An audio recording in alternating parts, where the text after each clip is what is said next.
Hello everyone, welcome back to the classes of EC 111. So today we are going to start with the theorems. So to starting with the theorems, first we are going to discuss what is a superposition theorem. So as we have discussed in the earlier classes, these theorems are used for making our circuit simulations easier. So along with that, what we have discussed in the earlier class is whenever we are going to apply these theorems, then it should have some properties, right? So those properties are it should be linear network and it should be bilateral network. So now continuing our discussion on earlier classes, so a superposition theorem states that in a linear network containing more than one independent sources and dependent sources, the resultant current in any element is the algebraic sum of the currents that will be produced by each independent sources acting alone, and all the other independent sources being represented meanwhile by their respective internal resistances. Okay, so let us consider this circuit and let me explain how it will be.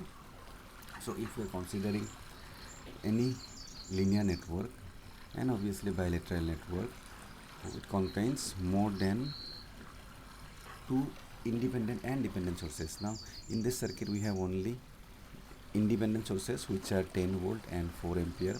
Now the response in any branch, so suppose that we are considering the response across this 10 ohm resistor, so let us name it as the 10 ohm response is coming out to be IL.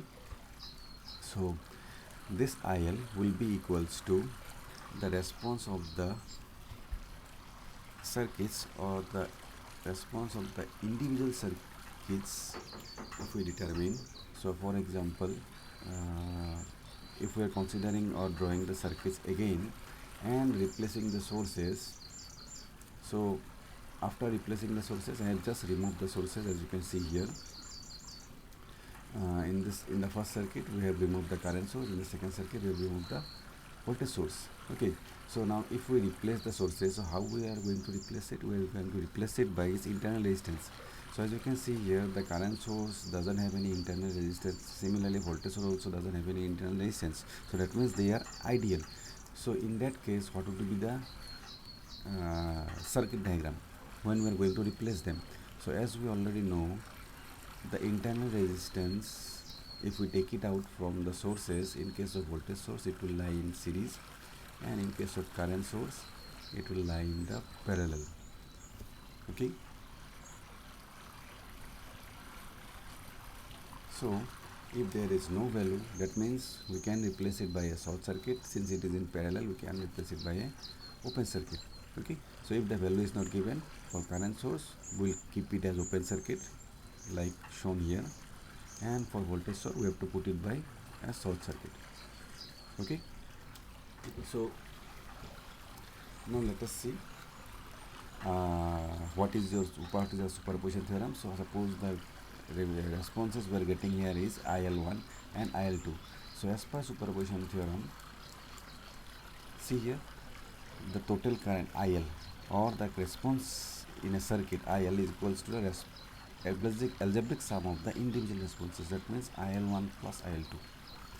Okay, that means instead of solving this circuit, what we can do is we can solve these two circuits and we can add up the solutions. Okay, and that will give us the actual solution of this circuit. Okay, seems like we are going to increase our calculation, but no, we are going to minimize our calculation by making the circuit easier. Okay, as we can already know that whenever we have two sources or more sources, the calculation will become slightly complex than when we are having a single source, because when we are having a single source we can easily convert it into a, so we can already always go for a source conversion, and whenever we are going for a source conversion, the equations or the calculations become easier, right? So first to get the answer of this first circuit or to prove the superposition theorem, so I have put this circuit in a simulation software. So as you can see here, we can find out that this is our 1 ohm, this is our 10, this is 2, this is 4 ampere, and this is our 5 ohm. So after running the software, so and displaying the current value, so what you're getting here is the current is the value of your current IL is 1.035 ampere. So now let's see what we are going to get it here, and then accordingly we'll verify it, right? So meanwhile what we can do, we can also do the similar work here. So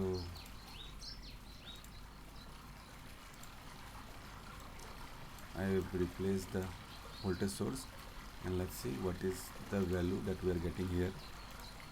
The value is coming to be 0.229. So let me write it as 0.2 whenever we are replacing the voltage source. That means the answer of this circuit. So we got 0.22 milliampere. Okay, and let us see the response of the other circuit. That means now we are going to keep 10 volt and remove this. So now let's see what is the response in this circuit. The response comes out to be 804 milliampere. So milliampere, but this should be ampere. So 804 means 0.804 ampere. Now if we add them, 804 plus 0.22,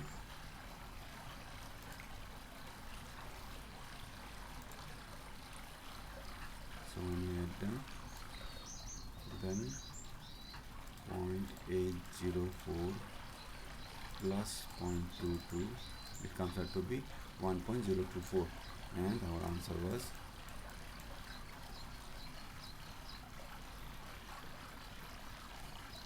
okay. So since we are not considering the actual values, we have done some approximation, but the answer is almost similar, right? So let us see or solve the numerical. So this is how we obtain the solution by using a simulation software. Now let's see what we are going to get after solving it.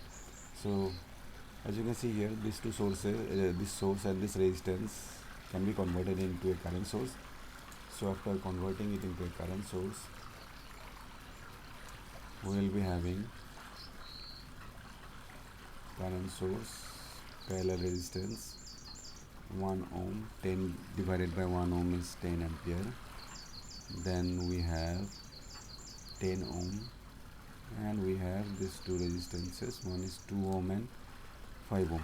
Now simplifying the circuit more, keeping 10 ohm and remaining resistance, determining the equivalent resistance of the remaining resistance. So we will be having, this value will come out to be 875 ohm, and this is 1 ohm, this is 10 ampere. Okay, so now what is the current across this? Is nothing but IL1. This is 10 ohm, this IL1. So IL1 equals to the other resistance. The resistance is 0.875 divided by total resistance 10 plus 0.875 into 10 ampere. This is nothing but current division rule, right? So this value after calculation will come out to be 0.8 ampere, right? So whatever we have got after simulation. Okay, now considering the next circuit. In this circuit, this source can be converted into a voltage source. So this was 1 ohm. So we have 1 ohm, 10 ohm. This is our 2 ohm. After conversion, the resistance will come in series, and the voltage source 5 into 4 is 20 volt. Okay, so now again we can combine this together and convert the whole source again into a current source. So this is 1 ohm, this is 10 ohm. After conversion we will be having the resistance will remain as same 7 ohm, and the current source is I equals to V by R will be coming as 20 divided by 7 is 2.86 ampere. Okay, now again combining 7 ohm and 1 ohm, will be having 10 ohm, other resistance is 0.875, and we have a current source 0.6 ampere, right? Now this is our IL2. So IL2 is other resistance applying CDR 875 divided by 10 plus 0.875 into 2.86. Okay, so after solving this, we get the current to be 0.23 ampere, right? So which is similar to the solution that we have obtained here. Okay, let me see what we have obtained here is point.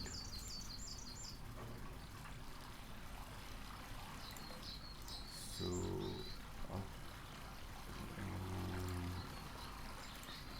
this should be short circuit, and after running the circuit we will get the value 0.229. So this is 0.23, right?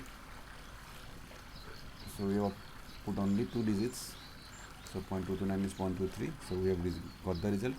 So IL is 0.8 plus 0.23 is nothing but 1.03 ampere. Okay, so it verifies our theorem, right?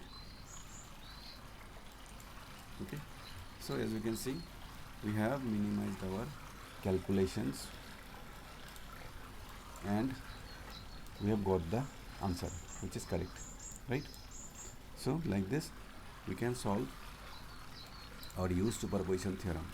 Okay, so thank you for joining. So in the next class we will be discussing how we can apply superposition theorem in a circuit which has dependent sources.